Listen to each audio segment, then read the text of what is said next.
જૂનાગઢમાંથી સરકારી વહીવટીતંત્ર અને લોકપ્રતિનિધિઓ વચ્ચેની મહત્વની બેઠકના સમાચાર સામે આવી રહ્યા છે।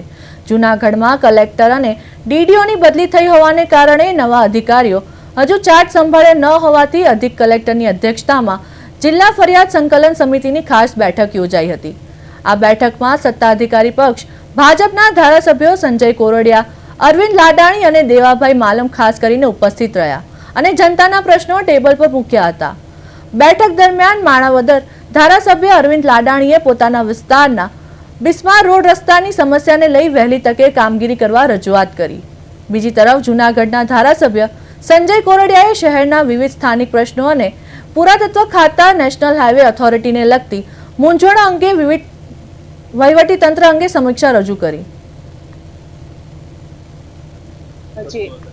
આજની જે સંકલનની બેઠક હતી એમાં કુલ અમારા નવા 16 પ્રશ્નો હતા અને જૂના 25 પ્રશ્નો હતા। એ બાબતે ચર્ચા થઈ હતી।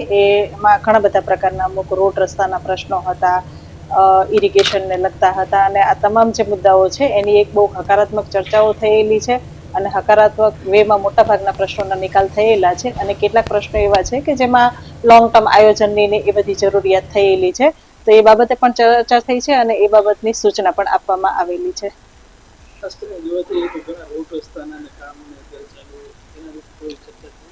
હા, રોડ રસ્તાના જે પ્રશ્નો છે એના અંગેની ચર્ચા થયેલી છે। એટલે ખાસ તો હવે જે આવનાર જે વરસાદ છે એ બધાને ધ્યાનમાં રાખી અને સમય મર્યાદામાં રોડ રસ્તાનું રિપેરિંગ અને વગેરે કામગીરી પૂર્ણ કરવા માટેની સૂચના અપાયેલી છે।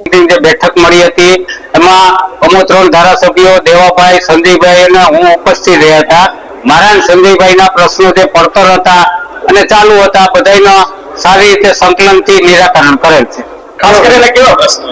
ખાસ મારા પ્રશ્નો હતા એ રોડ રસ્તા પીજીવીસીએલના હતા અને સંજયભાઈના પ્રશ્નો જૂનાગઢ સિટીના હતા, પુરાતત્વ ખાતાના હતા, નેશનલ હાઈવેના હતા। ખાસ કરીને વસ્તી ગણતરી આ વસ્તી ગણતરી અલગ મુદ્દો ખાલી જાણ માટે જ હતો। ફરિયાદ સંકલનમાં કઈનો મુદ્દો નહોતો, પણ વસ્તી ગણતરી જે ચાલુ કરવાની છે એની પ્રાથમિક માહિતી તે જવાબદાર અધિકારી આપે।